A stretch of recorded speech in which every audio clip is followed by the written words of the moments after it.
Hello, my name is Fiona, and I am a certified teacher and a Praxis coach with Study.com. If you are preparing to take the Praxis U.S. History Test 5004, then let's review some of the types of questions you may encounter on the exam. Let's get started.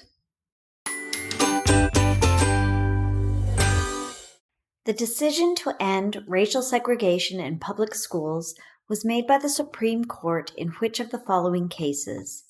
A. Roe v. Wade, B. Bush v. Gore, C.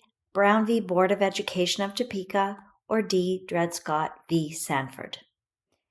It seems like a very clear winner in the selections here, but let's go through each of them anyhow. All right, Roe v. Wade. That was back in 1973, and the Constitution of the United States protected a woman's right to choose. So that is not a possible answer. B. Bush v. Gore, that was 2000, and it was the settlement of the dispute over the 2000 election, and it stopped the ballot recount in Florida. So that is not the answer either. Let's go to Dred Scott v. Sanford. That was in 1857, and it's generally regarded as the worst decision in the court's history. The decision was made that the Constitution did not grant American citizenship to people of Black descent and the privileges thereof. Not D. So C. It was the front runner, Brown v. Board of Education of Topeka. That was in 1954, and it ruled that racial segregation in the public schools was unconstitutional. C is the correct answer. The Homestead Act of 1862, which was significant during the Reconstruction period, primarily facilitated which of the following developments in the United States? A. It provided free land in the West to anyone willing to settle and develop it, encouraging westward expansion. B. It granted voting rights to all male citizens regardless of race or previous condition of servitude. C. It provided financial aid for the construction of the Transcontinental Railroad. Or D. It established a system of reservations for Native American tribes.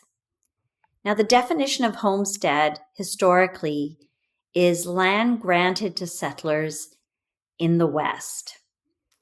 So with that in mind, let's work backwards through these options. D, it established a system of reservations for Native American tribes. This was actually the 1851 Indian Appropriations Act. So it's not that one. C, it provided financial aid for the construction of the Transcontinental Railroad.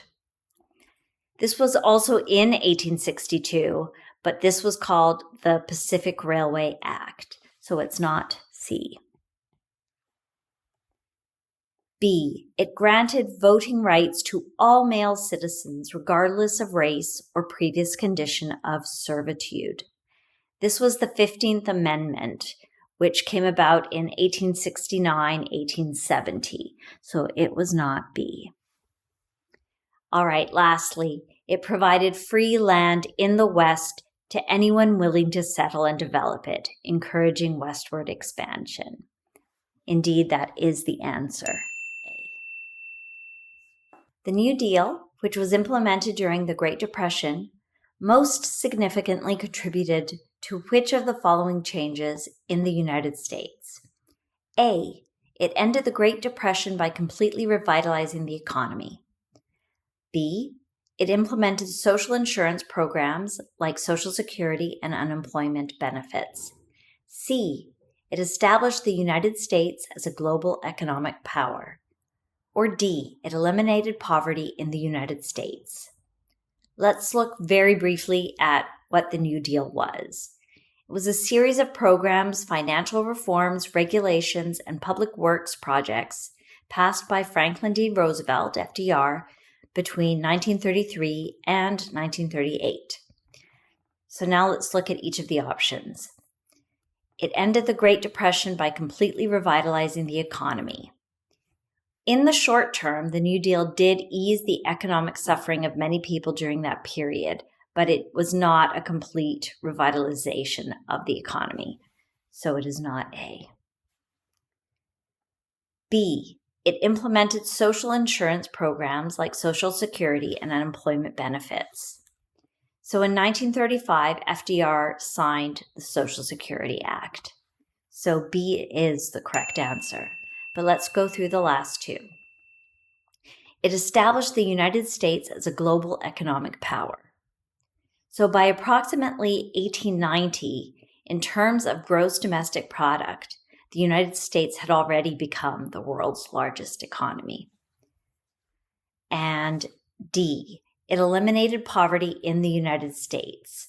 Unfortunately, this is still a problem in the United States.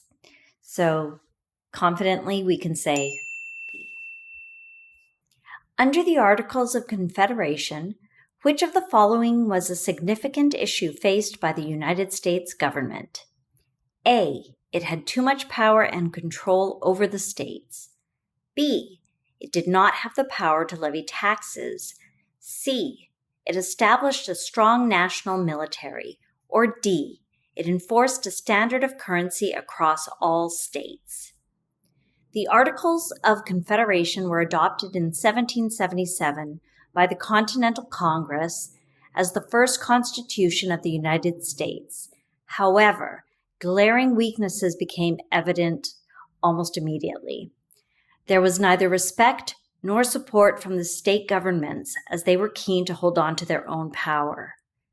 Also, they had no ability to raise funds, control trade, engage in foreign policy, or impose taxes without the states voluntarily agreeing. So, let's look at each of the answers again. D, it enforced a standard of currency across all states. This actually occurred in 1792 with the Mint Act, where the United States became the first country to acquire a decimal system for their currency. So it's not D. C, it established a strong national military. This occurred in 1947 with the creation of the National Military Establishment. So it's not C. B, it did not have the power to levy taxes. This is correct. But let's look at A. It had too much power and control over the states. It was exactly the opposite of that, so we can absolutely rule that out as well. All right, B is the answer. I hope I was able to answer your questions so that you can get a better understanding of the topics you can expect to find on the test. Please remember to like and subscribe to this channel so that with Study.com's help, you will feel confident and prepared on exam day. Bye for now.